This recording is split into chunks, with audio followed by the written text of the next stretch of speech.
Lo, we inspire thee as we inspired Noah and the prophets after him, as we inspired Abraham and Ishmael and Isaac and Jacob and the tribes, and Jesus and Job and Jonah and Aaron and Solomon, and as we imparted unto David the Psalms.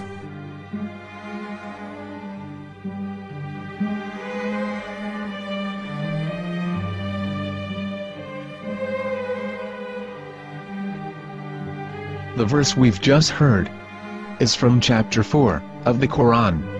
In the verse, God is affirming to humanity that Muhammad is indeed the recipient of a divine guidance, just as Noah, Abraham, and the rest of the prophets.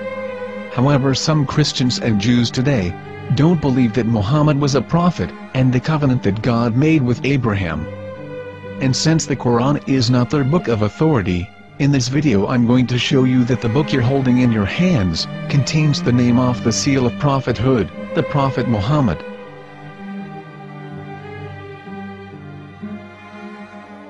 As known, the Old Testament was preserved in the Hebrew language. In the 5th chapter of the Shir HaShirim, which is one of the 5 Megillat or sacred scrolls that are part of the Hebrew Bible, or for short the Song of Solomon, as Christians know it today. That chapter is discussing someone. Jews will say it is discussing Solomon, while Christians will say it is discussing Jesus. Considering this is the Songs of Solomon, it would seem logical that it is discussing Solomon. The verses, describing this mystery man, have the narrator's speech conjugated in the feminine, meaning it is a woman who is describing this man. So it is possible that it is one of Solomon's wives discussing her husband Solomon. However, Christians assert that Jesus is being discussed, and that the chapter is describing a man who was not yet alive at that point. A prophecy.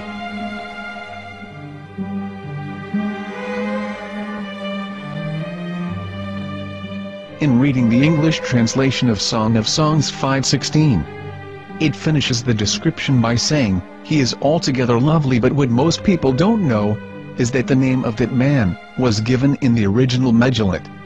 Here is verse 16, and how it is written in ancient Hebrew, before introducing the vowels, in the 8th century. From the Hebrew Bible, on scripturetext.com. Here is the word in question. This word is made of 4 letters. Mem, Het, Mem, Dalet.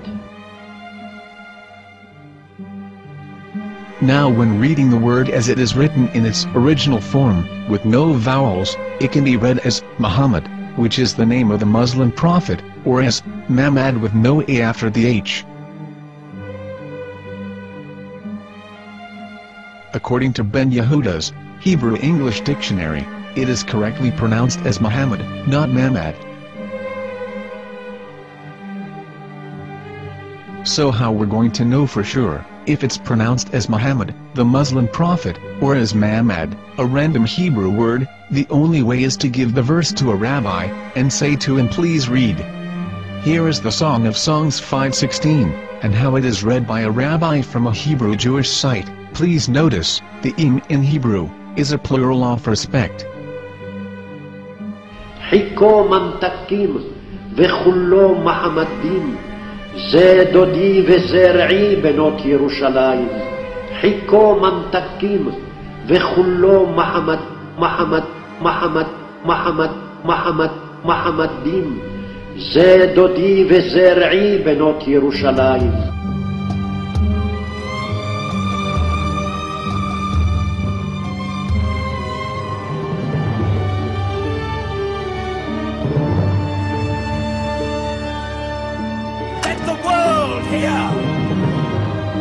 Hiko mamtakim vechullo Mahamadim, ze dodi vezer'i benot Yerushalayim.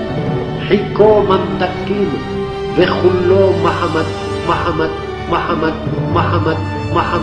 Mahamadim. Here is the famous SDL translation tool, which includes a professional human translation, as well as an online translation. We're going to copy our Hebrew word of the Song of Songs, directly from the Jewish site. It's the same site, where you can hear the rabbi reading the verse in Hebrew. All links are in the description, so, we're going to copy the word and paste it, and ask, please translate. Are they going to translate the meaning of the name of that person? As the Bible translators did. Which is the praised and the lovely one, or are they going to keep the name as it is? Well, see it yourself. Here is the World Lingo Translator. The result is the same. It's Muhammad.